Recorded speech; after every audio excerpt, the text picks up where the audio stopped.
Elite Facts presents 8 more badass weapons from history. 8. Goedendag. Sometimes with warfare, keeping it simple is the most effective approach, and the Goedendag is a fine example of this. Originating in 14th century Belgium, the Goedendag was the perfect weapon to equip large numbers of militia, as it did not take a great deal of effort to construct, being basically a heavy wooden club with an equally heavy metal spike on the top. It is said that the Flemish militia who used this simple weapon became feared by French knights when, after the Battle of the Golden Spurs in 1302, it proved the perfect weapon to unhorse the French knights. The heavy top spike allowed it to be used like a spear against the charging horsemen, and once the knight was off the horse, it made the perfect bludgeoning weapon. Its creators had perhaps a dark sense of humor, as its name translates from Dutch to good day. It's suggested that it earned this name through use in medieval Bruges when the local guildsmen wanted to expel occupying French forces. They did this by greeting people with good day, and if they replied in a French accent, they were beaten with this particularly nasty weapon. 7. Meteor Hammer. Made famous by the Aztecs, the Meteor Hammer is proof that there is such a practical thing as a wooden sword. In pre-Columbian Central America, there was not a lot in the way of metals or metalworking to produce swords, so people like the Aztecs relied on stone tools and weaponry. For sharp tools and weapons, they preferred the stone obsidian, which was a razor-sharp volcanic glass. This stuff could be phenomenally sharp. There's a reason it appears in fantasies like Game of Thrones, with almost magical properties. Aztec weaponsmiths would take shards of obsidian and insert them into the edge of wooden paddle-like clubs, creating an almost continual edge of razor-sharp glass around the weapon. It might sound like a poor man's alternative to the steel longsword, but the Spanish conquistadors can attest to the Meteor Hammer's effectiveness, describing how the Aztecs' wooden swords could cut the head off of a horse. 6. Meteor Hammer. The Meteor Hammer's name alone sounds badass, and in practice, it's much the same. This Chinese weapon is a weapon at its most basic, just 1 or 2 weights on either end of a rope or chain. It's a lethal type of flail weapon. You may have seen a weapon of this type during the restaurant fight scene in the movie Kill Bill Part 1. Part of the strength of the Meteor Hammer is that it is fairly easy to conceal, making it a pretty effective personal defense weapon that could be unleashed with speed to the surprise of any would-be attacker.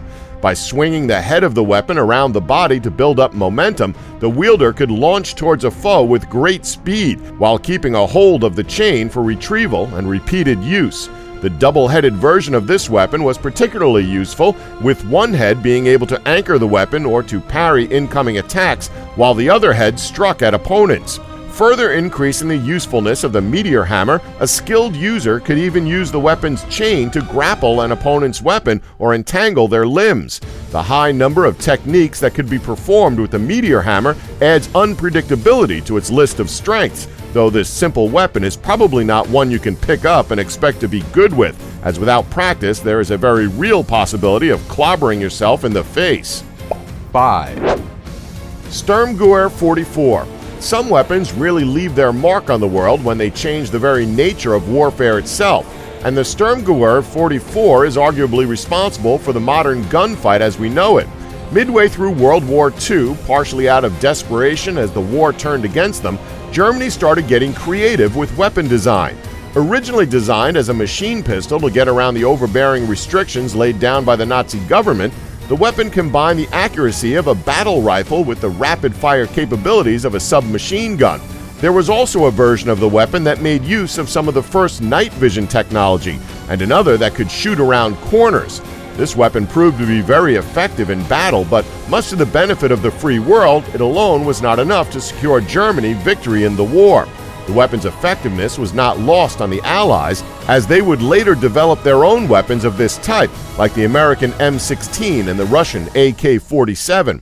As the first weapon of its type to be mass-produced, the Sturmgewehr 44, when translated into English, came to define the type of firearm we now call the assault rifle.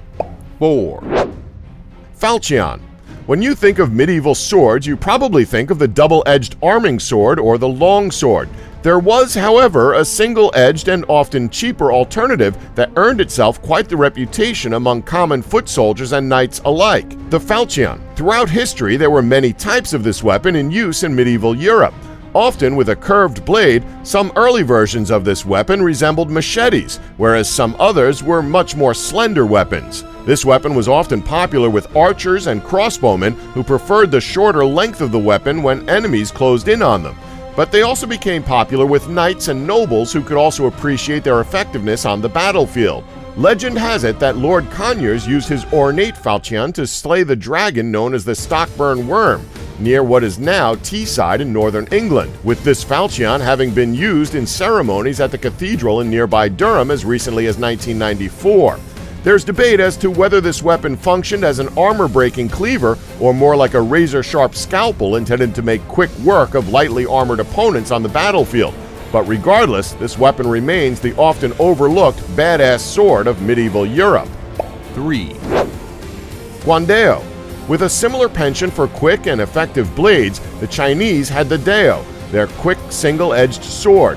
It did not take long for them to take the next logical step and put the Deo on the end of a long pole, thus creating the Guan Deo. Also known as the Yanyu Deo or reclining moon blade, the Guan Deo has become an iconic weapon of Chinese martial arts, often used in practice to help wushu practitioners develop good form and to help body conditioning.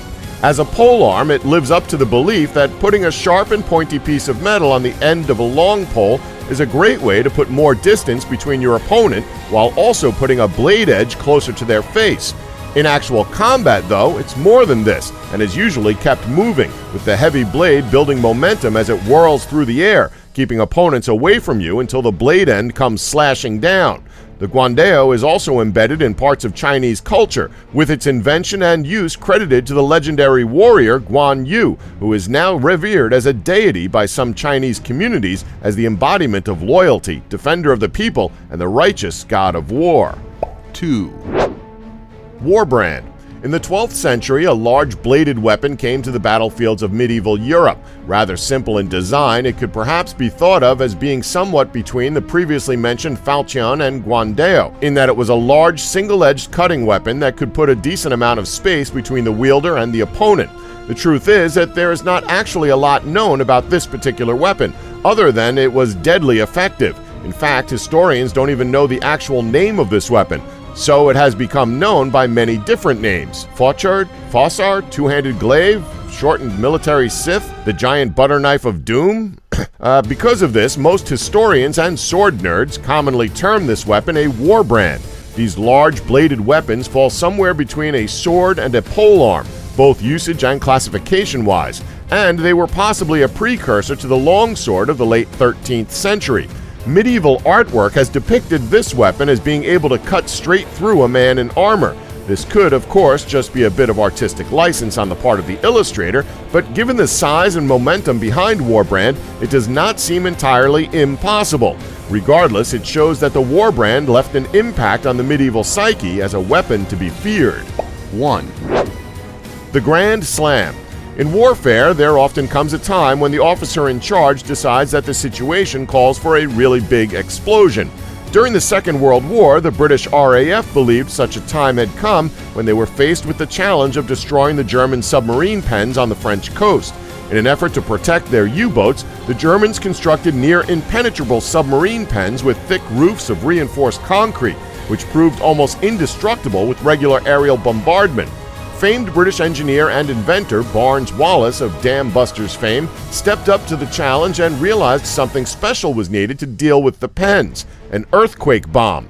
He designed the medium-capacity 22,000-pound bomb, which became known as the Grand Slam and was the most powerful non-atomic bomb used in the war.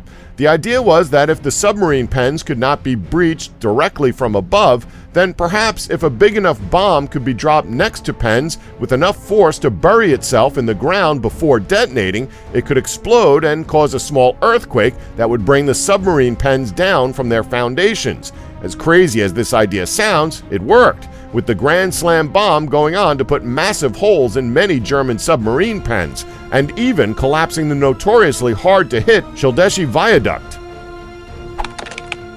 Don't forget to like us and subscribe for more elite facts.